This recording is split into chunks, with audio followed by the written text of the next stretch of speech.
Hi all അസ്സലാമു അലൈക്കും. Welcome back to my channel. ഇന്നൊരു അടിപൊളി ചിക്കൻ കറിയുടെ റെസിപ്പിയാണ്. നല്ല സ്പെഷ്യലായിട്ടുള്ള ചിക്കൻ കറിയാണ്.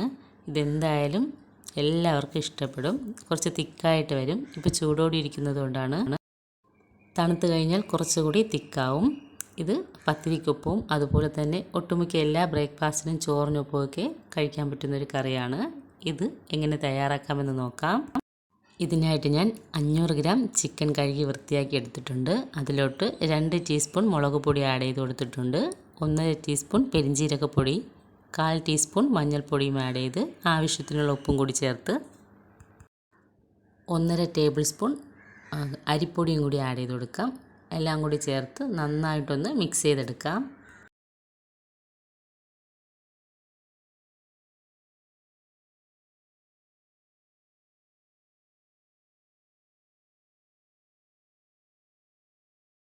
നല്ലോണം മിക്സാക്കി എടുത്തിട്ടുണ്ട്. ഇനി നമുക്ക് ഫ്രൈ ചെയ്തെടുക്കാം. അതിനായിട്ടൊരു പാൻ വെച്ചിട്ടുണ്ട്.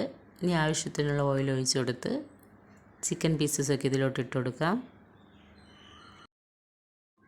മസാല പുരട്ടിയതിന് ശേഷം ഒരുപാട് നേരം വെച്ചിരിക്കേണ്ട ആവശ്യമില്ല. ഉടനെ തന്നെ ഫ്രൈ ചെയ്തെടുക്കാം.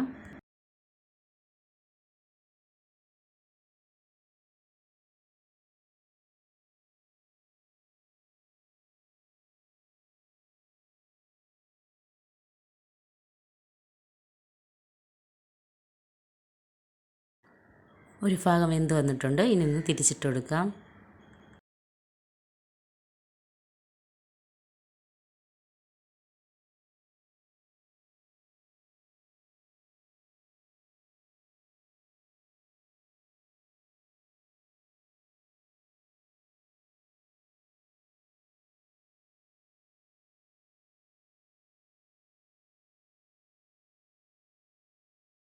ചിക്കനൊക്കെ നല്ലോണം ഫ്രൈ ആയി വന്നിട്ടുണ്ട്. ഇനി എണ്ണയിൽ നിന്ന് കോരി മാറ്റാം.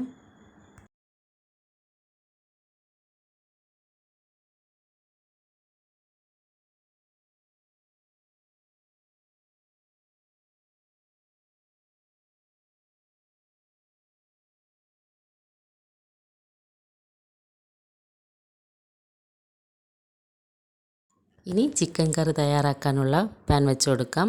അതിലോട്ട് ആവശ്യത്തിനുള്ള ഓയിൽ ഒഴിച്ച് കൊടുക്കാം. ഇനി ഇതിലോട്ട് ജിഞ്ചർ ഗാർലിക് പേസ്റ്റും കൂടി ആഡ് ചെയ്ത് നന്നായിട്ടൊന്ന് മൂപ്പിച്ചെടുക്കണം. ഇതിൻ്റെ പച്ചമണം മാറി വരുന്നതുവരെ നന്നായിട്ട് വഴറ്റി കൊടുക്കണം.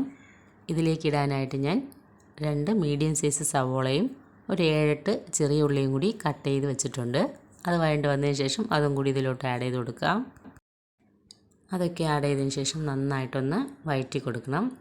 സവോളയുടെയൊക്കെ നിറം നന്നായി മാറി വരുന്നതുവരെ നന്നായിട്ട് വഴറ്റി കൊടുക്കണം, പെട്ടെന്ന് കുക്കാവാനായിട്ട്. ഇതൊന്ന് പെട്ടെന്ന് വഴറ്റി കിട്ടാനായിട്ട് ഇതിലോട്ട് 1/4 ടീസ്പൂൺ മഞ്ഞൾപ്പൊടിയും കുറച്ച് ഉപ്പും കൂടി ആഡ് ചെയ്ത് കൊടുക്കാം.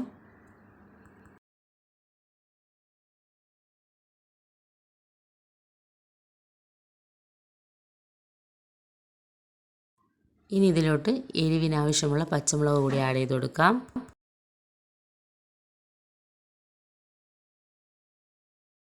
ജസ്റ്റ് ഒന്ന് മൂടി വെച്ച് കുക്ക് ചെയ്തെടുക്കാം. ഇപ്പോൾ കറക്റ്റ് പാകത്തിന് സവോളയൊക്കെ കുക്കായി വെന്തുടഞ്ഞ് വന്നിട്ടുണ്ട്. ഇതൊന്ന് മിക്സ് ചെയ്ത് കൊടുത്തതിന് ശേഷം ഇതിലോട്ട് പൊടികളൊക്കെ ആഡ് ചെയ്ത് കൊടുക്കാം.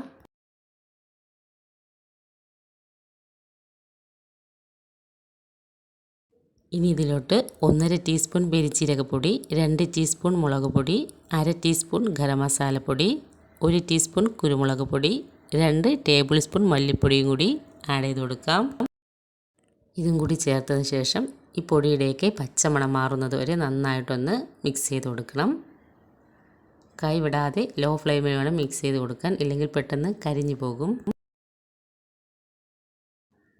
ഇനി ഇതിലോട്ട് ഒരു തക്കാളിയും കൂടി ആഡ് ചെയ്ത് കൊടുക്കാം. അതും കൂടി ചേർത്ത് നന്നായിട്ടൊന്ന് മിക്സ് ചെയ്തെടുക്കാം.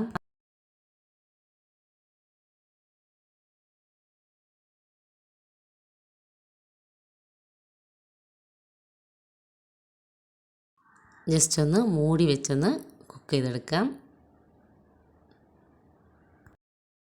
തക്കാളിയൊക്കെ ഒന്ന് ഉടഞ്ഞു വന്നിട്ടുണ്ട്. ഇനി ഇതിലോട്ട് നേരത്തെ ഫ്രൈ ചെയ്ത് വെച്ചേക്കുന്ന ചിക്കൻ പീസസൊക്കെ ആഡ് ചെയ്ത് കൊടുക്കാം.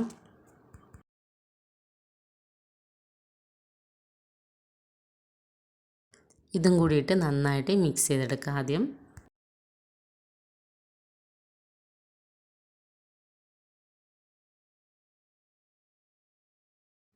ഇനി ഇതിലോട്ട് തിളച്ച അരക്കപ്പ് വെള്ളവും കൂടി ഒഴിച്ച് കൊടുക്കാം. അതും കൂടി ഒഴിച്ച് നന്നായിട്ട് മിക്സ് ചെയ്ത് കൊടുക്കാം. ആവശ്യത്തിനുള്ള ഉപ്പ് കൂടി ആഡ് ചെയ്ത് കൊടുക്കാം. ഇനി ഇതിനോടൊപ്പം തന്നെ അരക്കപ്പ് തേങ്ങാപ്പാലും കൂടി ഞാൻ ചേർത്ത് കൊടുക്കുന്നുണ്ട്. അതും കൂടി ചേർത്തതിന് ശേഷം നന്നായിട്ട് തിളച്ച് വരാനായിട്ട് വെയിറ്റ് ചെയ്യാം. ഇപ്പോൾ കറി നല്ല ലൂസായിട്ടാണ് ഇരിക്കുന്നത്. ഇനി ഇത് നന്നായിട്ട് തിളച്ച് കറി നന്നായിട്ട് കുറുകി വരും.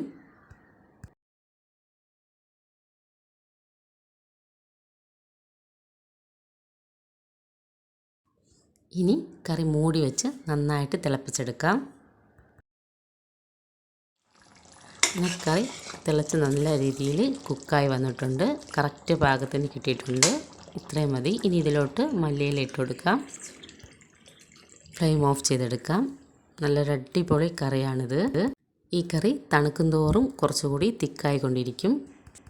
കുറച്ചുകൂടി തിക്കായിട്ട് വേണമെങ്കിൽ വെള്ളം ഒഴിക്കുന്നത് സ്കിപ്പ് ചെയ്തിട്ട് വെറും തേങ്ങാപ്പാൽ മാത്രം ഒഴിച്ചെടുത്താൽ കുറച്ചുകൂടി നല്ല തിക്കായി കിട്ടും കറി. എന്തായാലും ഒരു അടിപൊളി കറിയാണ്. ട്രൈ ചെയ്ത് നോക്കിയതിന് ശേഷം കമൻസിൽ അറിയിക്കണം. വീഡിയോ ഇഷ്ടപ്പെട്ടു എന്ന് കരുതുന്നു. ഈ വീഡിയോ ലൈക്ക് ചെയ്ത് സബ്സ്ക്രൈബ് ചെയ്തുകൂടി സപ്പോർട്ട് ചെയ്യാൻ മറക്കരുത്. നെക്സ്റ്റ് നല്ലൊരു വീഡിയോ ആയിട്ട് വരുന്നത് വരേക്കും താങ്ക്സ് ഫോർ വാച്ചിങ്.